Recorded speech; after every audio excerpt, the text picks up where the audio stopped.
का 20-25 साल के एक्सपीरियंस के हिसाब से जो भी व्यक्ति स्टॉक मार्केट में अभी वर्किंग कर रहा है एज ए इन्वेस्टर या एज ए इन्वेस्टर आना चाह रहा है, कौन सी 2-3 चीज़ें टिप्स आप उसको कहोगे कि भैया 25 साल के अनुभव से बता रहा हूँ, ये 2-3 चीज़ें ये कर लेना, सफल हो जाओगे, या एंड 2-3 चीज़ें ये कभी मत करना, ये करोगे तो फिर फेल होना तय है।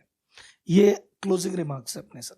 तेजी में रिस्क मत बढ़ाना, मंदी में रिस्क को बढ़ाना, ये पहला रूल है। टिप्स पे और व्हाट्सएप पे अमीर नहीं बनोगे, वहाँ पे पैसा गंवाने का चांस बहुत ज़्यादा है।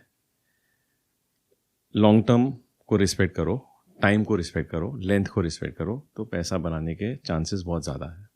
These are 3 learnings that I have had for myself. Great. Last point सबसे इम्पोर्टेंट, पास्ट रिटर्न्स को चेज मत कीजिए और फास्ट रिटर्न्स को चेज मत कीजिए, क्योंकि ये एसेट क्लास साइक्लिकल है। तो जब जब पास्ट रिटर्न खराब होते हैं तो फ्यूचर अच्छे होते हैं, और जब जब पास्ट रिटर्न बहुत ज़्यादा होते हैं, लॉन्ग टर्म एवरेज से बहुत दूर ज़्यादा होते हैं, फ्यूचर में ख़राब होते हैं। तो होता क्या है कि आज इन्वेस्टमेंट को सिलेक्ट करने का जो तरीका है ना, लोग क्या करते हैं कि आके वेबसाइट पे देखेंगे पिछले 1-2-3 साल के बेस्ट परफॉर्मिंग फंड क्या है। तो जो भी बेस्ट परफॉर्मिंग फंड पिछले 3 साल के हैं वो आपके नहीं है, आपके फ्यूचर के भी नहीं है, वो जिसने 3 साल पहले डाला था उसके है। तो वो एक बहुत, गूगल को एक सर्च बार में वो एक फ़िल्टर डाल देना चाहिए। जब जब कोई सर्च करे show me the best performing funds, it should add a disclaimer. They are the best performing funds of the past, not the future. They are the best performing funds of someone who invested on that day, not you.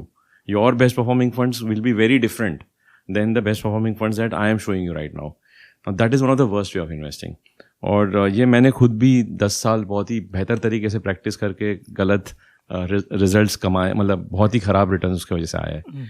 2008 में वो tubelight हुआ कि I think Harvard marks की किताब में लिखा था कि past returns belong to investors of the past, आपके लिए नहीं है, और रिटर्न साइक्लिकल है। तो अगर रिटर्न साइक्लिकल है और आपके है नहीं, तो वो कंडीशन पे आप क्यों डिसाइड कर रहे हो।